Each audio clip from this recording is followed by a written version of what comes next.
Career మొదలుపెట్టిన వాళ్ళు చాలామందికి ఎందుకో నా మీద వ్యతిరేకత ఉంది, ఎందుకో తెలీదు. నేను ఒక సందర్భంలో, ఇది బయట తెలిసిన విషయం, ఒక సందర్భంలో ఎందుకు వీళ్ళకి నా మీద కోపం ఎందుకో నాకు తెలీదు. 30 సంవత్సరాలు అయింది నేను ఈ పరిశ్రమకు వచ్చి. ఈ 30 సంవత్సరాల్లో నేను ఏ ఒక్కరిని ఇబ్బంది పెట్టినా ఈ పాటికి ఎప్పుడో బయటకు వచ్చేది రాలేదు. వచ్చుంటే ఈ పాటికి మీరందరూ నా మీద ఎగబడేవాళ్ళు. చాలామంది నాకు తెలియదు అనుకుంటారు, ఎవరెవరు జూమ్ మీటింగులు పెట్టుకున్నారో, నాతో బాగా ఉండి నాతో మంచిగా మాట్లాడుతూ నా నటనని పొగుడుతూ ఉన్న, నాకు షాకింగ్, ఇంత కుట్ర జరగాలనా నా మీద? నేను అన్న పదానికి, ఆ 2 పదాలకి, నేను ఆవేశంలో మాట్లాడిన దానికి నాకు బాగా కావలసిన వాళ్ళు కూడా ఇంత కుట్ర చేయాలన్నా నా మీద?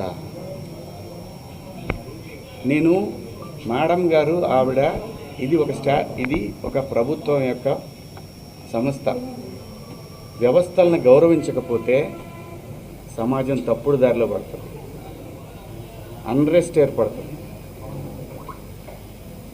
ఆవిడ చాలా హుందాగా, చాలా గౌరవంగా ఈ వ్యవస్థను నడిపిస్తూ ఉన్నారు. ఒక బిడ్డకి చెప్పినట్టు చెప్పారు, ఇది ఇలా తప్పు. నేను అడిగింది ఒక్కటే మేడం గారిని, మేడం గారు మీరు మీ డ్యూటీ చేశారు, మీరు చేసిన దానికి నేను గౌరవంగా నేను వచ్చి ఒక పౌరుడిగా నా బాధ్యత నేను నిర్వహించాను. ఇక్కడ ఇందాక నేను మాట్లాడిన నా కుట్ర విషయం వేరే, మేడం గారి సందర్భంలో జరిగింది వేరే. నన్ను అంతగా అసహించుకోవటానికి, మీరు నా మీద అంత జలసీ రావటానికి ఏమిటమ్మా కారణం? నేనేం తప్పు చేశాను? నా బుద్ధి గడ్డి తిని మీ నాన్న చెప్పడా మీ ఇంట్లో? మీ అమ్మ చెప్పదా మీ ఇంట్లో? అంత ద్వేషం ఎందుకు పెంచుకుంటున్నారు? వినా స్త్రీయా జననం నాస్తి. స్త్రీ లేకపోతే ప్రపంచమే లేదు, అసలు ఈ మానవాళ్ళే లేదు. ఏ మగవాడు కూడా తన ఇంట్లో తన భార్య, తన బిడ్డ, తన అక్క చెల్లెళ్ళు, తన కుటుంబాలు ప్రతి ఒక్కడికి ఉంటాయి. ఇక్కడ ఎవరి మీద దాడి చేస్తున్నారని, ఆ డివిజన్ని తీసుకురావాలని ఎందుకు తహతహలాడిపోతూ ఉన్నారు? అందరి వాదన ఒకటే, స్త్రీని మహాలక్ష్మిలా చూసుకోవాలనుకుంటారు. ఎవరు బట్టలు ఎలా వేసుకుంటే నాకేంటమ్మా? మీరు ఎలాంటి బట్టలు వేసుకోవాలనేది మీ ఇష్టం. నేను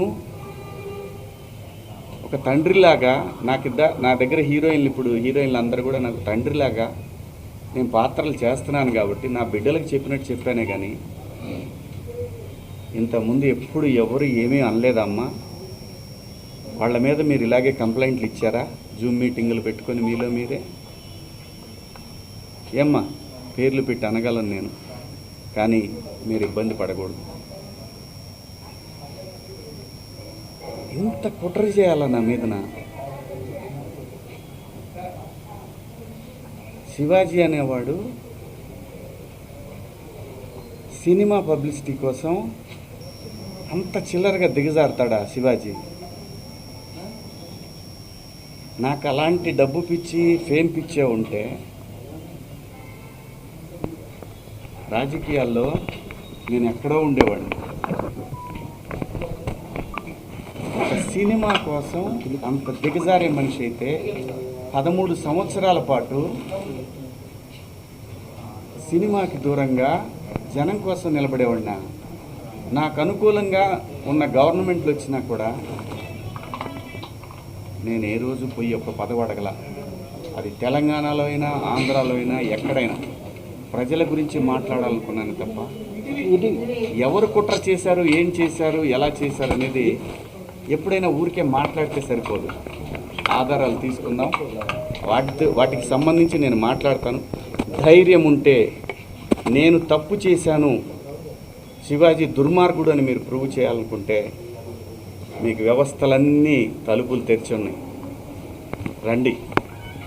కానీ దయచేసి నేను ఒకటే చెప్తున్నాను, ప్రపంచ వేదికల మీద ఒక 10 దేశాలు, ఒక 180 దేశాల ప్రజలు నిలబెట్టి, ఆడవాళ్ళని నిలబెట్టి, రిప్రజెంటేటివ్స్ అంటే ఒక శారీ కట్టుకున్న అమ్మాయిని మీరు ఇండియన్ కదా అని అడుగుతారు. అది ఈ దేశ పునాదులు. అంత మాత్రం చేత మీరు రోజు చీరలే కట్టుకొని చీరలే ఇచ్చేసి ఏ మూర్ఖుడు చెబుతాడమ్మా అలాగా? ఏ మూర్ఖుడు చెబుతాడు అలాగా? నాకేం పని? నా బిడ్డలు అనుకొని చెప్పాను తప్ప నాకేం వస్తుందండి? మీకేం అధికారం ఉంది? నాకే అధికారం లేదు, అదే చెప్తున్నా కదా. అందరు హీరోయిన్లకు తల్లిదండ్రులు లేరా?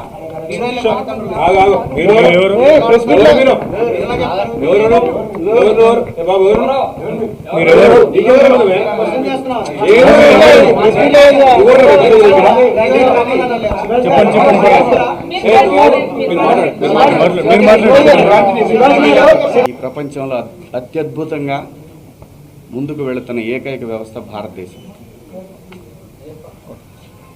ఈ భారతదేశంలో ఎవరు ఎలా బతకాలనేది రాజ్యాంగం నిర్దేశిస్తుంది, నేను కాదు. ఒకవేళ ఎవరి హక్కులకైనా భంగం కలిగినప్పుడు దానికి ఇలాంటి వ్యవస్థలు ఉంటాయి.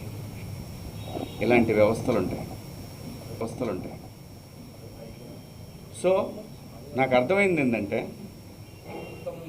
సలహాలు ఇవ్వటం మానుకోవాలి, సలహాలు ఇవ్వటం, మంచి మాటలు చెప్పటం మానుకోవాలి. ఎవరిదాడికి తెలుసు ఇక్కడ. ఒక్క నిమిషం, అది చెప్తాను. ఒక్క నిమిషం, నేను చెప్పాలనుకుని చెప్పనండి. మళ్ళీ అంటే నేను అనేది దీన్ని ఇంతటితో ముగించుదామని, ఈ డిస్కషన్ ఇంతటితో ముగిద్దామని చెప్తున్నా. ఎవరి అభిప్రాయాలు ఎవరి వాళ్ళకి తెలుసు. ఇక్కడ మంచి మాటలు చెప్పాను, చెడ్డ మాటలు చెప్పాను అనే దానికి బ్యారియర్ లేదు. Very clear. నేను వాళ్ళు అడిగిన వాటికి సమాధానాలు ఇచ్చాను. వాళ్ళు మళ్ళీ ఏదన్నా ఉంటే నాకు కాల్ చేస్తూ ఉన్నారు, నాకు మెసేజ్ పంపుతూ ఉన్నారు. నేను అన్నాను, నా వల్ల ఎవరన్నా ఇబ్బంది పడినాన్ని మీకు నేను ఇబ్బంది పెట్టానని మీకు ఎవరన్నా డైరెక్ట్గా వచ్చి కంప్లైంట్ ఇస్తే అప్పుడు కూడా నేను వచ్చి మీకు సమాధానం చెప్తాను మేడం అని చెప్పాను. థ్యాంక్ యూ అండి. సార్, ఇప్పుడు మీరు ఇచ్చేటువంటి కనిపిస్తుందండి. సో అపాలజీ చెప్పారు, కానీ ప్రకాష్ రాజ్ మాత్రం ఇప్పటికీ చెత్తగా మాట్లాడాడు. శివాజీ ఆడవాళ్ళ పట్ల గౌరవమే లేదు అని చెప్తున్నాడు. ఏం చెప్తారు మీరు? నేను ఇంకా చూడలేదండి, చూసినాక చెప్తాను. సార్, మీరు ఇచ్చినటువంటి ఎక్స్ప్లెనేషన్ తోని ఇప్పుడు ఈ మహిళా కమిషన్ యాక్సెప్ట్ చేశారా సార్? మీ మాటలకి కట్టుబడే ఉన్నారా? కేవలము 2 మాటలే పొరపాటుగా అన్నాను అన్నది మాత్రమే వెనక్కి తీసుకుంటున్నారు. వాళ్ళకి ఏవైతే నచ్చలేదో వాటికి నేను క్షమాపణ చెప్పాను.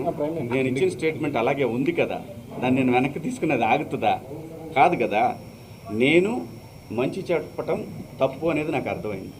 సోషల్ మీడియాలో విపరీతమైనటువంటి సపోర్ట్ అవుతుందంటే ఎవరినో పొగిడిన తర్వాత ఇంకా ఎవరినో విమర్శించినట్టు అవుతుంది. కాబట్టి ఈ విషయాన్ని ఇంతటితో వదిలేద్దాం. దయచేసి అందరూ కూడా ఎవరి అంతరాత్మలకు వాళ్ళకి తెలుసు ఏం జరుగుతుందనేది.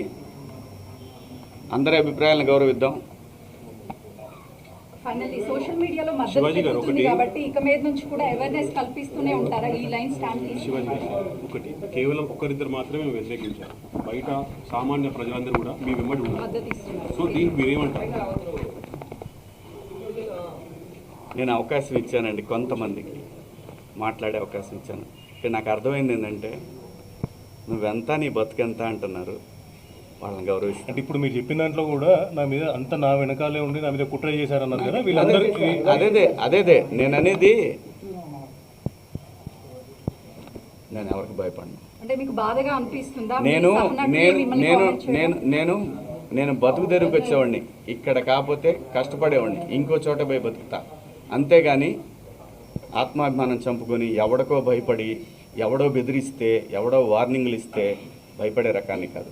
అంత మాత్రం చేత వ్యవస్థలను గౌరవించకుండా, నేనుంటున్న పరిశ్రమను గౌరవించకుండా అంత విలువలు లేని బతుకు నేనైతే బతకట్లేదు. నాగబాబు అంటే మీరు హీరో రోల్స్ తర్వాత కూడా ఇప్పుడు కొన్ని ప్రత్యేకమైనటువంటి రోల్స్ చేస్తున్నారు కదా, అది ఎవరికైనా ఎవరి రోల్స్ అయినా తగ్గించే అవకాశం ఉంటుందని మీరు ప్రజలకు అనుకోవచ్చు. నా చూడండి, నాకు భగవంతుడు ఈ జన్మలో నటుడిగా బతకమని ఇచ్చాడు.